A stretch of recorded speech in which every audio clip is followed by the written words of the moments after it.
Vous vous demandez pourquoi cette personne qui semblait si intéressée devient distante dès que les choses deviennent sérieuses. Pourquoi quelqu'un peut dire qu'il tient à vous mais refuse tous vos projets d'avenir? Pourquoi l'engagement semble terrifier autant certaines personnes? La réponse se trouve dans leur façon de fonctionner psychologiquement. Les évitants ne supportent pas l'engagement pour une raison précise. Leur cerveau associe l'intimité au danger.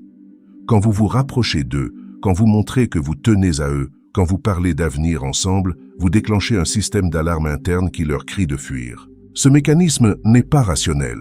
Il ne se base pas sur votre comportement réel ou sur la qualité de votre relation. Il s'active automatiquement, comme un réflexe de survie programmé depuis l'enfance. Peu importe à quel point vous êtes aimant, patient ou compréhensif, leur système nerveux interprète votre proximité comme une menace potentielle. Cette réaction automatique explique pourquoi ils peuvent sembler incohérents dans leurs actions. Un jour, ils vous disent qu'ils vous aiment. Le lendemain, ils créent de la distance. Un moment, ils parlent de projets futurs. L'instant d'après, ils reculent. Ce n'est pas de la manipulation consciente, c'est leur système de protection qui s'active par intermittence. Ce n'est pas de la méchanceté, ce n'est pas de l'indifférence. C'est un mécanisme de protection qui s'active automatiquement dès que l'engagement devient réel. Pour comprendre ce phénomène, nous devons analyser comment fonctionne le cerveau évitant face à l'engagement. Pourquoi l'amour déclenche leur fuite? Pourquoi plus vous vous investissez, plus ils reculent? Pourquoi ils semblent vouloir une relation, mais font tout pour la saboter? Aujourd'hui, nous allons décortiquer les mécanismes psychologiques qui poussent les évitants à fuir l'engagement. Vous allez comprendre ce qui se passe dans leur tête quand vous parlez d'avenir.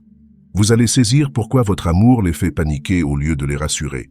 Plus important encore, vous allez apprendre à reconnaître ces patterns et à décider si cette dynamique peut changer ou si vous perdez votre temps avec quelqu'un qui ne pourra jamais vous donner ce que vous cherchez. La première raison pour laquelle les évitants fuient l'engagement est simple. Pour eux, s'engager signifie perdre le contrôle sur leur vie émotionnelle. Dans l'esprit évitant, l'indépendance n'est pas un luxe, c'est une nécessité de survie. Leur cerveau a appris que dépendre de quelqu'un d'autre mène inévitablement à la déception et à la douleur. Alors, ils ont construit leur identité entière autour de l'autonomie absolue. Quand vous parlez d'engagement, quand vous mentionnez des projets communs, quand vous suggérez de vivre ensemble, vous ne proposez pas seulement une évolution naturelle de la relation. Dans leur esprit, vous proposez qu'ils abandonnent leur système de sécurité principal. L'engagement implique des compromis. Il nécessite de tenir compte de l'autre dans ses décisions. Il demande de synchroniser ses horaires, ses envies, ses projets avec une autre personne. Pour la plupart des gens, c'est le prix normal de l'amour. Pour un évitant, c'est une menace existentielle. Ils ont passé des années à construire une vie où ils ne dépendent de personne pour leur bonheur, leur sécurité émotionnelle ou leurs décisions importantes. L'idée de devoir négocier, de devoir considérer les besoins de quelqu'un d'autre, de devoir ajuster leur mode de vie réveille une peur primitive, celle de perdre leur identité. Dans leur vision du monde, céder du terrain dans une relation équivaut à perdre des parties d'eux-mêmes. Ils perçoivent chaque compromis comme une petite mort de leur autonomie. Chaque concession devient une preuve qu'ils s'affaiblissent, qu'ils deviennent dépendants, qu'ils trahissent leurs propres principes d'indépendance. Cette perception déformée transforme les gestes normaux de la vie de couple en source d'angoisse. Devoir consulter l'autre avant de prendre une décision leur semble être une prison. Avoir à expliquer leurs choix, leurs retards, leurs envies leur paraît être une forme de contrôle inacceptable. Cette peur est souvent inconsciente. Ils ne se disent pas clairement « je refuse de m'engager parce que j'ai peur de perdre le contrôle ». Ils trouvent des rationalisations plus acceptables. « Je ne suis pas prêt. J'ai besoin de me concentrer sur ma carrière. Je ne veux pas précipiter les choses. » Mais au fond, ce qui les terrifie vraiment, c'est l'idée que leur bien-être émotionnel puisse dépendre de quelqu'un d'autre. Ils préfèrent la solitude prévisible à l'amour incertain. Cette préférence pour la solitude n'est pas vraiment un choix libre. C'est le résultat d'un conditionnement profond qui leur a appris que compter sur quelqu'un d'autre était dangereux. Leur cerveau a catalogué l'indépendance comme sûre et la dépendance comme mortelle, même quand cette dépendance est normale et saine. Ils ont également développé une grande habileté à rationaliser cette peur. Ils ne vous diront jamais « j'ai peur de dépendre de toi ». À la place, ils invoqueront des raisons qui semblent plus matures et réfléchies. Le timing n'est pas bon, ils ont des priorités professionnelles, ils ne veulent pas vous faire de mal en s'engageant trop vite. Ces rationalisations leur permettent de maintenir une image de soi cohérente. Ils peuvent se voir comme des personnes réfléchies et prudentes plutôt que comme des personnes effrayées et blessées. Cette autoperception les protège de la honte de reconnaître leurs peurs profondes. Le problème est que ces rationalisations les empêchent aussi de faire le travail nécessaire pour surmonter leurs peurs. Tant qu'ils croient que leur évitement de l'engagement est basé sur la logique plutôt que sur la peur, ils n'ont aucune raison de chercher à changer. La deuxième raison pour laquelle les évitants ne supportent pas l'engagement réside dans leur rapport à l'intimité émotionnelle. Ces personnes ont souvent développé leur style d'attachement en réponse à des expériences précoces où l'intimité était associée à la douleur. Peut-être que leurs parents étaient émotionnellement indisponibles. Peut-être qu'ils ont vécu des abandons répétés. Peut-être qu'ils ont appris très tôt que montrer ses émotions menait au rejet. Leur stratégie de survie a été de créer des murs émotionnels, de ne jamais être complètement vulnérables, de garder toujours une sortie de secours émotionnel. L'engagement véritable exige l'intimité. Il demande de se montrer entièrement avec ses faiblesses, ses peurs, ses besoins. Il nécessite de faire confiance à l'autre avec ses parties les plus fragiles. Pour un évitant, c'est exactement ce qu'il a passé sa vie à éviter. Quand vous vous rapprochez émotionnellement, quand vous commencez à vraiment les connaître, quand vous posez des questions sur leurs sentiments profonds, vous touchez à des zones qu'ils ont blindées depuis longtemps. Ces zones contiennent non seulement leurs émotions actuelles, mais aussi toute la douleur non résolue de leur passé. L'engagement les force à confronter cette douleur. Il les oblige à ressentir des émotions qu'ils ont passé des années à éviter. Il réveille des blessures qu'ils pensaient avoir oubliées. Mais il y a plus que la simple peur de la douleur passée. L'intimité véritable exige également de faire confiance à l'autre avec ses secrets, ses hontes, ses parties les moins glorieuses. Elle demande de croire que l'autre ne partira pas en découvrant ses aspects cachés.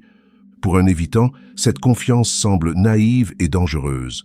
Leur expérience leur a appris que révéler sa vulnérabilité mène au rejet. Montrer ses faiblesses invite à l'exploitation. Partager ses peurs donne des armes à l'autre pour les blesser plus efficacement. Cette méfiance n'est pas dirigée spécifiquement contre vous.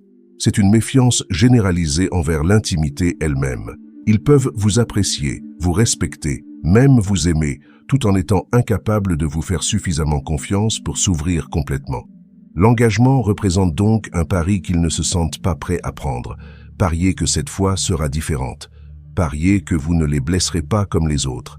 Parier que leur vulnérabilité sera respectée et protégée plutôt qu'exploitée. Leur réaction instinctive est de fuir avant que cette douleur ne devienne trop intense. Ils préfèrent maintenir la distance émotionnelle plutôt que de risquer de revivre les souffrances qui ont façonné leur style d'attachement. C'est pourquoi ils peuvent sembler parfaitement à l'aise dans les phases initiales de la relation, quand tout reste léger et superficiel, mais paniquer dès que les choses deviennent profondes et significatives.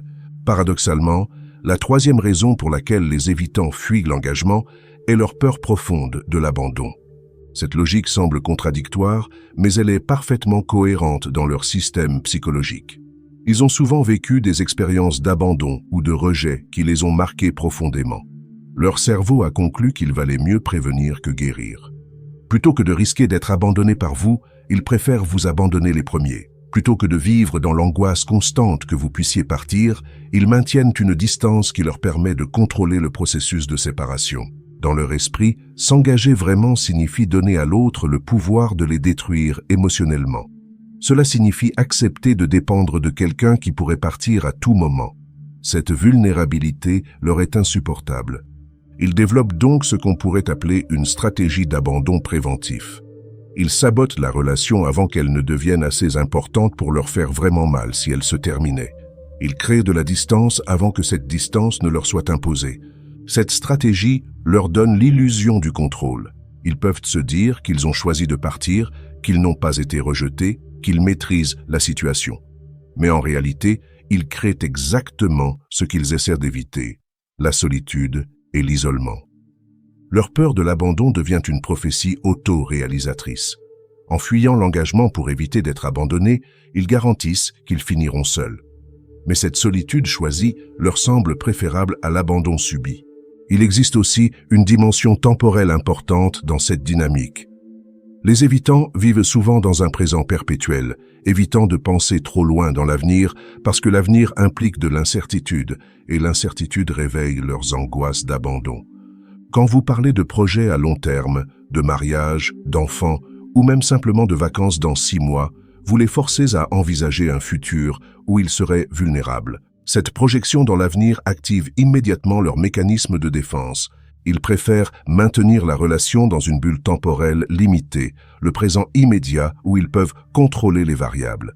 Dès que vous introduisez la dimension future, vous introduisez l'imprévisible et l'imprévisible les terrifie. Cette stratégie de présent perpétuel leur donne l'illusion de profiter de la relation sans les risques de l'engagement. Ils peuvent vous aimer aujourd'hui sans promettre de vous aimer demain. Cette approche leur semble plus honnête et plus sûre. Mais en réalité, cette stratégie empêche la relation de se développer naturellement. Elle maintient artificiellement la relation dans une phase initiale où tout reste léger et sans conséquences réelles. La 4e raison concerne la façon dont les évitants construisent leur identité personnelle. Ces personnes ont souvent bâti leur estime de soi autour de leur indépendance, de leur force, de leur capacité à se débrouiller seuls. Ils sont fiers de ne dépendre de personne, de pouvoir gérer tous les défis de la vie en autonomie complète. Cette identité d'indépendance absolue devient centrale à leur sens de soi. Elle leur donne l'impression d'être forts, capables, invulnérables. C'est leur source principale de fierté et de sécurité psychologique. L'engagement remet en question cette identité fondamentale. Il suggère qu'ils ont besoin de quelqu'un d'autre. Il implique qu'ils ne sont pas complètement autosuffisants. Il révèle qu'ils ont des besoins émotionnels que seule une relation peut satisfaire. Pour quelqu'un qui a construit toute sa personnalité autour de l'indépendance, accepter d'avoir besoin de quelqu'un représente une crise identitaire majeure. Cela remet en question leur vision d'eux-mêmes et la façon dont ils se présentent au monde. Ils préfèrent maintenir leur image de personnes indépendantes et fortes plutôt que d'admettre qu'ils ont besoin d'amour, de soutien, de connexion émotionnelle. L'engagement les forcerait à reconnaître leur humanité, leur vulnérabilité, leur besoin fondamental de relation. Cette reconnaissance menace l'armure psychologique qu'ils ont passé des années à construire. Elle révélerait qu'ils ne sont pas aussi invulnérables qu'ils le prétendent, qu'ils ont les mêmes besoins émotionnels que tout le monde. Il y a aussi une dimension sociale à cette peur. Les évitants ont souvent construit leur réputation professionnelle et sociale autour de leur image de personnes fortes et indépendantes. Leurs amis, leurs collègues, leur famille les voient comme quelqu'un qui n'a besoin de personne. S'engager publiquement dans une relation remet en question cette image publique. Cela signale au monde qu'ils ont des besoins affectifs, qu'ils ne sont pas aussi autosuffisants qu'ils le prétendaient. Pour quelqu'un dont l'estime de soi dépend de cette image d'indépendance, c'est une humiliation potentielle. Ils craignent le jugement des autres autant que leur propre remise en question identitaire. L'idée que les gens puissent penser qu'ils se sont ramollis, qu'ils ont perdu leur liberté, qu'ils sont devenus dépendants, leur est insupportable. Plutôt que de faire face à cette réalité, ils préfèrent maintenir la distance qui leur permet de préserver leur identité d'indépendance, même si cette identité les condamne à la solitude. La 5e raison pour laquelle les évitants fuient l'engagement concerne leur rapport à la routine et à la prévisibilité. L'engagement implique nécessairement une certaine routine. Des habitudes communes, des rituels de couple, des responsabilités partagées. Pour la plupart des gens, cette routine est rassurante. Elle crée un sentiment de stabilité et de sécurité dans la relation. Pour un évitant, cette même routine représente une prison. Elle symbolise la perte de spontanéité, de liberté, d'options ouvertes. Elle transforme la relation d'une aventure excitante en une obligation contraignante. Les évitants ont souvent besoin de sentir qu'ils peuvent partir à tout moment. Cette possibilité de fuite, même s'ils ne l'utilisent jamais, leur donne un sentiment de contrôle et de liberté essentiel à leur bien-être psychologique. L'engagement ferme cette porte de sortie. Il crée des obligations, des attentes, des responsabilités qui rendent le départ plus compliqué. Il transforme la relation volontaire en engagement contractuel. Cette transformation déclenche une réaction claustrophobique chez beaucoup d'évitants. Ils commencent à se sentir piégés, même dans une relation qu'ils apprécient. L'idée qu'ils doivent faire certaines choses, qu'ils doivent tenir compte de l'autre, qu'ils doivent maintenir la relation leur devient insupportable. Ils associent l'engagement à la perte de choix. Dans leur esprit, s'engager signifie accepter de ne plus pouvoir changer d'avis facilement. C'est renoncer à leur flexibilité existentielle.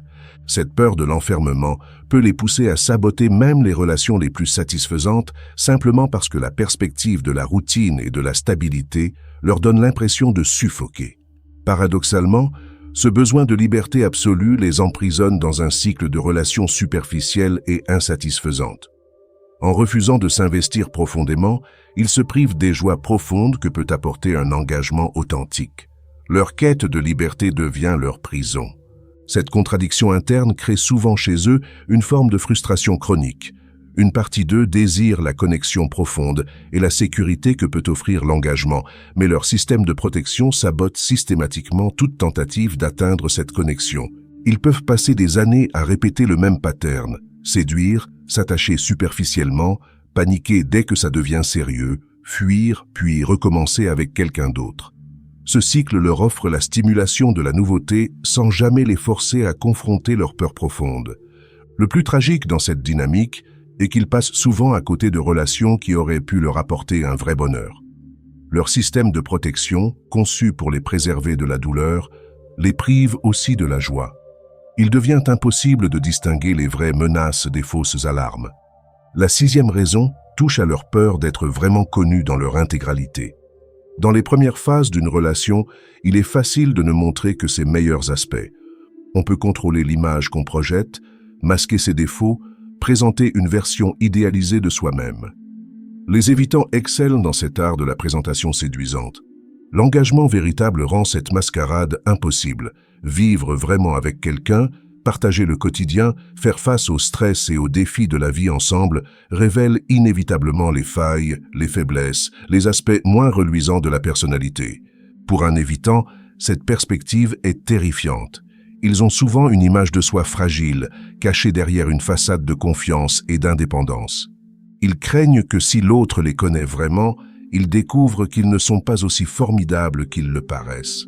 Cette peur du rejet basée sur leurs vrais défauts les pousse à maintenir une distance qui leur permet de contrôler l'image qu'ils projettent. Ils préfèrent être admirés pour une version partielle et idéalisée d'eux-mêmes, plutôt que risquer d'être rejetés pour qui ils sont vraiment. L'engagement exige l'authenticité. Il demande de se montrer avec ses humeurs difficiles, ses habitudes agaçantes, ses moments de faiblesse. Il nécessite d'accepter d'être imparfait et humain devant quelqu'un qui compte. Cette vulnérabilité leur semble trop risquée. Ils préfèrent maintenir la mystérie et l'idéalisation plutôt que de risquer la déception et le rejet qui pourraient suivre la révélation de leur humanité complète. Maintenant que vous comprenez pourquoi les évitants fuient l'engagement, la question cruciale devient: que pouvez-vous faire avec cette information? La première chose à comprendre est que vous ne pouvez pas guérir ou changer un évitant. Leur style d'attachement s'est développé sur des années, souvent des décennies. Il ne changera pas parce que vous les aimez fort ou parce que vous êtes patient avec eux. Cette réalité peut être difficile à accepter, surtout quand vous voyez clairement le potentiel de la relation et les qualités de cette personne. Il est naturel de vouloir sauver quelqu'un qu'on aime, de croire qu'avec suffisamment d'amour et de patience, on peut l'aider à surmonter ses peurs. Mais l'amour seul ne suffit pas à guérir des blessures d'attachement profondes. Ces blessures se sont formées dans des relations, certes, mais elles ne peuvent être guéries que par un travail conscient et délibéré de la personne elle-même. Votre amour peut offrir un environnement sûr pour ce travail, mais il ne peut pas se substituer au travail lui-même. Il est aussi important de comprendre que votre patience et votre compréhension, bien qu'admirables, peuvent parfois maintenir l'évitant dans sa zone de confort. Si vous acceptez indéfiniment leurs limites, sans jamais exprimer vos propres besoins, vous leur donnez le message qu'ils n'ont pas besoin de changer. Le changement doit venir d'eux. Ils doivent reconnaître leurs patterns, comprendre leur peur de l'engagement et décider consciemment de travailler sur ces aspects de leur personnalité. Sans cette volonté de leur part, vos efforts seront vains. Cependant, vous pouvez adapter votre approche pour réduire leurs mécanismes de défense. Évitez de les presser pour l'engagement. Ne mentionnez pas constamment l'avenir. Respectez leurs besoins d'espace et d'indépendance. Montrez-leur que vous pouvez les aimer sans les étouffer. Mais attention, adapter votre comportement ne signifie pas renoncer à vos propres besoins. Si vous avez besoin d'engagement, de sécurité, de projets communs, vous avez parfaitement le droit d'avoir ces besoins. La question est de savoir si cette personne peut évoluer vers une capacité d'engagement qui correspond à vos attentes. Fixez-vous une limite de temps. Donnez-vous 6 mois, 1 an maximum pour voir si des progrès réels sont possibles. Si après cette période, la personne continue de fuir l'engagement, vous devrez accepter que c'est probablement sa façon permanente de fonctionner en relation. N'oubliez jamais que vous méritez quelqu'un qui peut vous aimer pleinement, sans restriction, sans peur, quelqu'un qui voit l'engagement comme une opportunité plutôt qu'une menace, quelqu'un qui veut construire quelque chose avec vous plutôt que de protéger son territoire personnel. Il est également important de reconnaître que certains évitants peuvent évoluer, mais cela nécessite un travail thérapeutique approfondi et une vraie volonté de changement de leur part. Ce processus prend généralement des années, pas des mois. Si vous décidez d'attendre, assurez-vous qu'ils entreprennent réellement ce travail et ne se contentent pas de promesses vides. Soyez aussi conscient des signes qui indiquent qu'un évitant fait de réels progrès. Ils parlent de leurs émotions plus ouvertement, ils acceptent plus facilement les compromis, ils cessent de paniquer à la mention de projets futurs, ils montrent de la curiosité pour vos sentiments plutôt que de les éviter. Mais le plus important reste votre propre bien-être. Vous n'êtes pas responsable de guérir les blessures de quelqu'un d'autre. Vous n'avez pas à sacrifier vos besoins légitimes d'engagement et de sécurité pour accommoder les peurs de quelqu'un qui refuse de travailler sur lui-même. Les évitants ne sont pas des méchants, mais ils ne sont peut-être pas faits pour le type de relation que vous cherchez, et c'est parfaitement acceptable de reconnaître cette incompatibilité et de chercher quelqu'un qui partage votre vision de l'amour et de l'engagement. Si cette analyse vous a aidé à mieux comprendre la dynamique de votre relation, n'hésitez pas à vous abonner à la chaîne. Il y a encore beaucoup à explorer sur les différents styles d'attachement et leurs impacts sur nos relations. Et si vous vivez cette situation avec un évitant, partagez votre expérience en commentaire. Parfois, se rendre compte qu'on n'est pas seul à vivre ces difficultés peut déjà apporter un soulagement. Merci d'avoir pris le temps de comprendre ces mécanismes complexes. Votre bien-être émotionnel mérite cette attention.